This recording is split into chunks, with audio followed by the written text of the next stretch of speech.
If you have to pay the IRMAA surcharge for your Medicare, it is costly and it can be so frustrating. So how could you inadvertently trigger IRMAA? I'm going to help you avoid that. That and more coming up.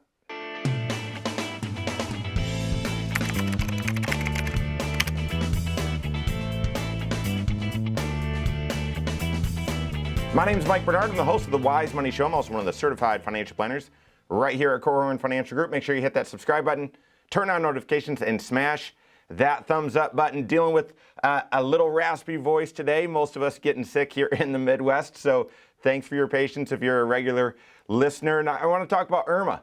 IRMAA is this surcharge that many people, that catches them by surprise when they go to pay their Medicare Part B premium. So here's how this works. Your Medicare Part B, when you get onto Medicare, you're going to make the biggest health insurance decision of your life, and you're going to pick traditional Medicare, which is Medicare Part A, which most people don't have to pay an extra amount for.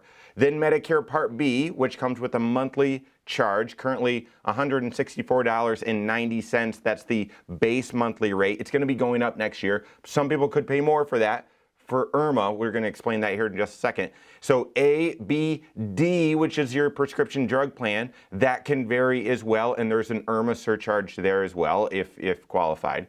And then a supplement, all right? So that's traditional Medicare, or you can go with Medicare Advantage, which is, again, A, at no additional cost for most people. You pay for Part B, so the surcharge still exists. You pay that $164.90 plus IRMAA if it applies, but then you opt out of that and you select a Medicare Part C plan, and that may or may not include prescription drugs, so you figured that out as well. So whether you choose traditional Medicare or Medicare Advantage, this IRMAA surcharge could still apply. And so let's take a look. Who pays the base rate for Medicare Part B? In 2023, your base rate for Medicare Part B was $164.90. Now, if your income from 2 years ago, it's the prior year, so your income from 2021, if as a joint filer, married filing jointly, if your income, adjusted gross income, was $194,000 or less, then you pay the base rate. If you're, as an individual filer, single filer, if your income was $97,000 or less, then you pay that base rate, okay?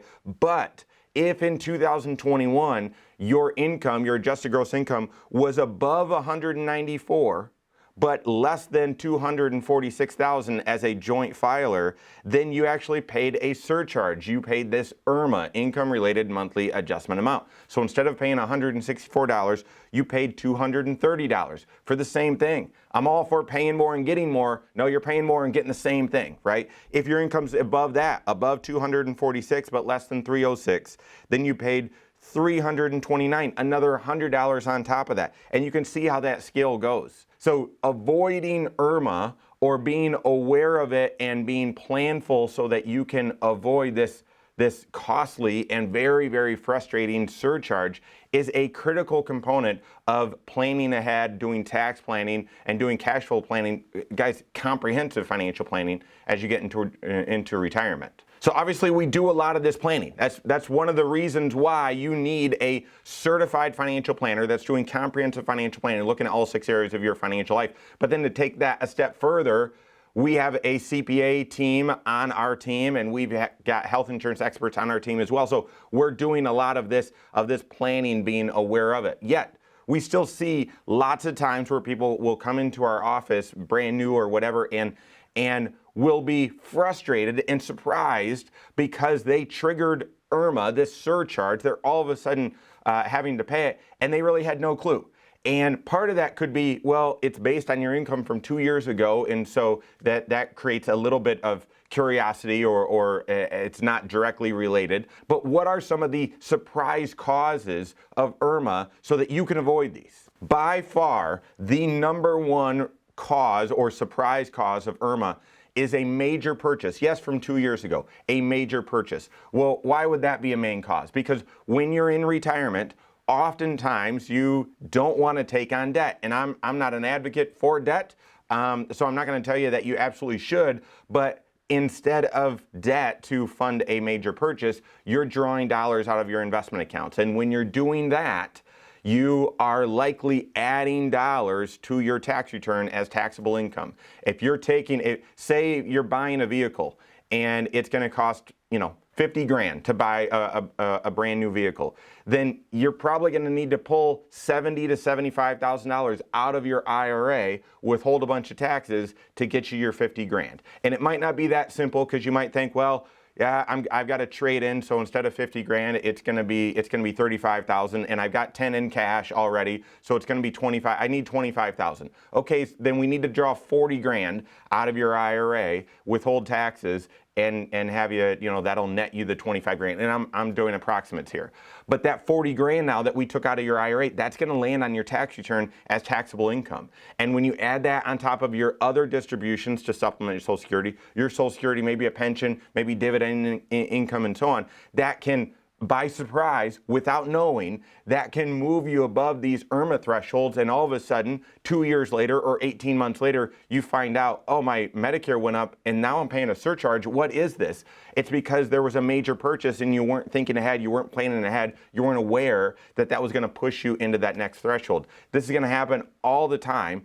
If you're not doing comprehensive financial planning, or if your financial advisor is just looking at your investments only and not doing the full planning. The other major purchase that that catches people a lot, and this is happening right now, is, well, I'm moving, or I'm doing a home remodel. But let's say moving. Well, interest rates are almost 8% for a mortgage. I really don't want to do that. I need a down payment. Where am I going to get that from? Pulling dollars out of your retirement account that will land, if it's from a pre-tax account, it's going to land on your tax return, could push you above that IRMAA threshold 2 years from now and create some surprise IRMAA that you would much rather avoid. Second surprise reason a lot of people get subject to IRMAA is a capital gain. Now, a capital gain could be from a few different avenues. A lot of times we see it from, during my working career, that first house that we bought, we kept it as a rental, and now that we're in retirement, I don't want to have to worry about 3 extra toilets, or I don't want to worry about managing this property. So you know what, the housing market's high, we're going to sell that property. We don't need that anymore. And so you sell that property, and all of a sudden that creates a lot of capital gain, a lot of extra tax in that 1 year. Again, you've got to manage the income taxes that year, but 2 years from now, it will mean you're going to have to pay a surcharge for IRMAA. Now, in those instances, you may be able to file for some relief or an exemption from IRMAA, saying, hey, this was a one-time event. I have seen some of those approved and some of them denied for the exact same reason. So I wouldn't hold out hope. But in that sort of situation, if you sold a rental or sold a business, and all of a sudden 2 years later, you've got to pay this, you've got to pay this IRMAA surcharge. I wouldn't bet on the fact that you'd get relief, but I would at least try it. Now, the other capital gain that could cause surprise IRMAA is I've held on to this individual stock, or I received a gift of this individual investment or stock a long time ago from the folks, and we need that money, or it makes sense to sell it now, or whatever. And you sell it thinking you're making a wise investment choice, and maybe even thinking, all right, I've got to cover the taxes from this. But you're not also thinking then it's going to impact your protection plan and cause IRMAA 2 years from now. So capital gain, that's another one. If you're not planning for it, that can catch you by surprise as well. And then the last surprise IRMAA, the last one on the list, is certainly not a comprehensive list, but the last one I'll share.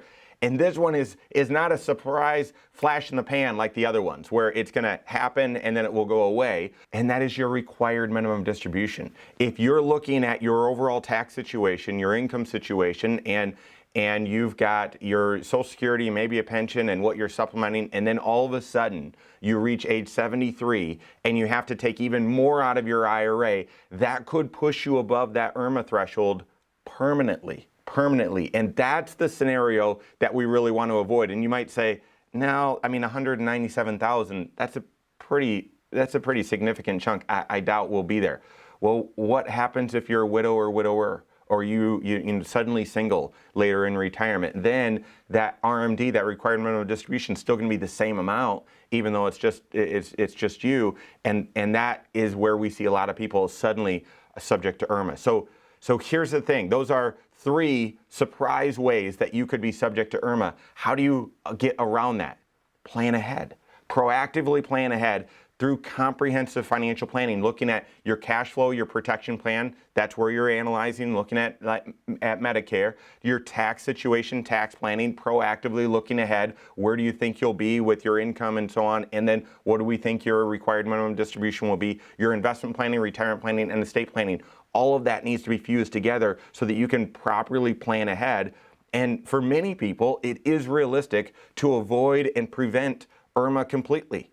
And if you're worried about the required minimum distribution, consider doing Roth conversions earlier on, or doing some other tax strategies with your CPA, with your CFP to manage and avoid IRMAA. Work with your CFP on that. If you don't have a CFP on your team, contact one on my team. Find us online, Korhorn.com. That's Korhorn with K, wisemoneyshow.com. You can find us there as well, or send us an email, info@Korhorn.com. All right, there you have it. Go out and take your next wise step in your financial life.